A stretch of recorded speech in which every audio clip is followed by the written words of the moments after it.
읽어주는 교과 첫째 날 10월 31일 일요일 가감하지 말지니라. 신명기 4장 1절과 2절을 읽어보라. 그분의 규례와 법도에 관하여 하나님께서 구체적으로 주신 경고는 무엇이었으며 그들은 왜 이러한 경고를 즉시 받아야 했는가? 하나님께서는 이스라엘 백성들에게 모든 규례와 법도에 순종하라고 말씀하시며 그것에 아무것도 가감하지 말라고 말씀하셨다. 왜 그렇게 말씀하셨을까? 사람들은 왜 하나님의 율법을 변경하려고 할 것인가? 우리는 이에 대한 답을 잘 알고 있다. 사탄은 그가 하늘에서부터 시작한 일, 곧 하나님의 율법을 변개시키기 위해 구람이 없이 끈질기게 온갖 노력을 기울여 왔다.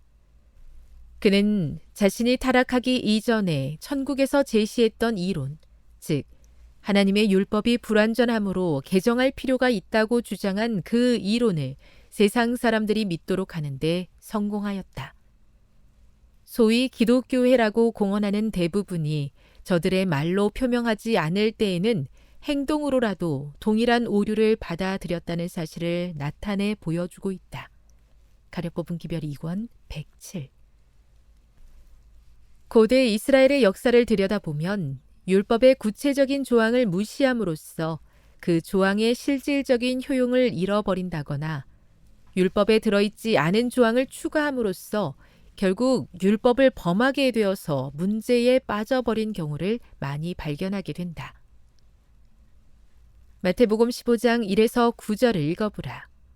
비록 구체적인 상황은 다를지라도 모세가 이스라엘 백성들에게 경고했던 것과 같은 어떤 예를 발견할 수 있는가? 이스라엘 백성들이 마침내 그들에게 약속된 땅을 얻게 되었을 때 그들은 자주 우상 숭배에 관한 하나님의 경고를 무시했다. 그 결과 그들은 많은 이방의 풍습을 따랐다. 심지어 여호와 하나님을 예배하는 데 있어서도 그렇게 하는 경우가 있었다. 예수님께서 이 땅에 살고 계시던 때에는 하나님의 말씀에 사람이 만든 수많은 전통을 더함으로 예수님께서 말씀하신 것처럼 그들의 전통으로 하나님의 말씀을 폐하는 지경에 이르게 되었다. 그들의 뜻에 따라 더하거나 빼거나 하여 율법은 변경되었고 이스라엘은 그로 인한 슬픈 결과를 맛보게 되었다. 교훈입니다. 하나님께서는 이스라엘 백성들에게 모든 규례와 법도에 순종하라고 말씀하시며 그것에 아무것도 가감하지 말라고 말씀하셨다. 묵상. 기독교 역사 속에서 사람이 만든 전통이 하나님의 말씀보다 더 높은 자리에 위치하게 되므로 성경의 진리가 훼손된 경우가 있을까요? 적용. 우리는 어떤 면에서 하나님께서 우리에게 행하라고 말씀하시는 것에 더하거나 빼는 것을 조심해야 할까요? 영감의 교훈입니다. 완전한 하나님의 율법.